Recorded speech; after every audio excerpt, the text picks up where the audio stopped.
Continuing with results, strong quarter four for SBI cards. Net profit jumps 11%. NPAs improve. We caught up with Abhijit Chakraborty, MD and CEO at SBI cards, to know more about the quarter gone by. Listen in. Post increase in the risk weight sometime in November 2023, we expected that the rates will be going up a bit for us, impacting our cost of funds, and we have seen that happening in our Q4. It has gone up by around 20 basis points, we see. But then, if deteriorating further for us, it depends on what the rate cuts come in place. All of us know that that has not happened, and we have not we expected that it's going to come soon as per the market estimation. If that is so, then the rates will remain stable for us. And in case there is any increase due to market impact, marginal increase, we will be able to pass it on to our asset book. So not much of an impact beyond what expected, beyond what we have seen as per expectation after the regulation came. Sure, sir. And with regard to when does it start to recover, and maybe a timeline vis-a-vis the repo also will help. So is it going to take a quarter post any repo decrease or reduction in the repo rate? Will it take a quarter or two for margins to start to improve? Because now it seems to be that margins have bottomed, according to you. I won't say the margins have bottomed up, because as I said, everything will depend on how the ecosystem behaves. We are seeing it as stable. If there is any ecosystem impact, it can have an impact on our cost also. But as we go by what happens around us, so we expect that it remains, it should not become very adverse even in the short run or in the medium run. Largely, it will remain stable.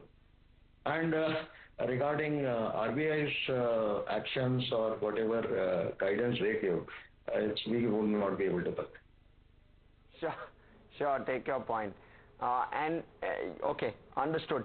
So I want to switch focus towards outstanding cards and growth in cards. Just from a market share perspective, there's been a bit of a decline FY23 versus FY24. Is that also largely to do with how unsecured is behaving, how the asset book is behaving? Is that a strategic call to try and reduce or try and curb down on growth and focus on existing customers, or do you believe that this is a point of concern? So we have grown during the year by 4.4 million new accounts. Now, that is significant. Yes, we could have grown a bit more, but then January 2023 onwards, when we saw there is a bit stress in the portfolio because of the ecosystem impact, we did take some corrective actions. We did take some decisions which had an impact on our acquisition strategies also. So all these taken together, this might have restricted some incremental acquisition, but then even after those corrective actions, we have still done 4.4 million cards, and this is what we will continue. We will continue to add 1 to 1.1 million cards every quarter, and based on what is our acquisition framework, within that, whatever applications we get and we find it acceptable, we will definitely take them up, and in that process, if the count goes up, we will welcome it. Okay, understood. So this kind of a run rate clip kind of will continue. Point taken. And with regard to credit costs itself, what's the kind of visibility and where's the pressure coming from in your view? How are revolver rates evolving, and for how long do you expect this pressure to continue with regard to credit costs? We had analyzed the portfolio around two to three quarters early itself during the previous year. And based on that, based on our algorithms and customer behavior, profiling, and most important, offers behavior, we had analyzed each and every account, and that's where we found that there will be a probability of some of the customers not being able to pay us on time. And that's where we had given a guidance on what can be the credit cost like in the near term, in the coming few quarters. We had stated in the previous call also. We find that prevailing. Our estimations have stood in place, and um, during the year, we expect it to taper down, and that is largely going to happen with our new acquisitions for last 1 year have been behaving much better compared to the peers in 21 and previous years, 21 and 22. So once the mix improves, definitely it's going to give benefit to us.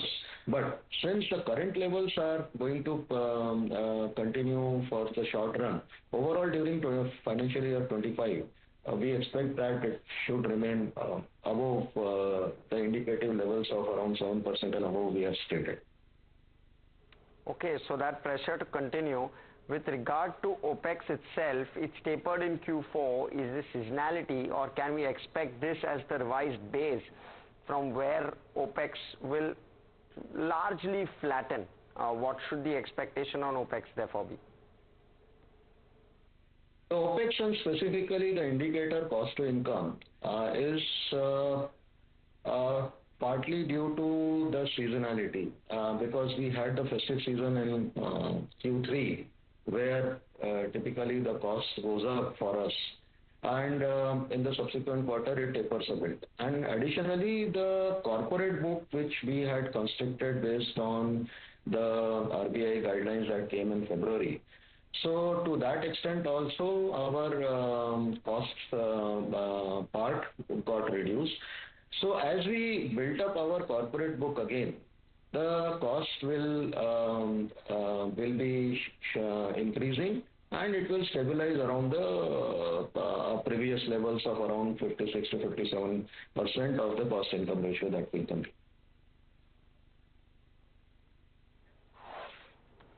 That's SBI Cards, and the stock down about 3.5% in trade. By the way, it's a day that is punctuated by losers, even if the market is higher. And the reason I say this is this: Apollo Hospitals did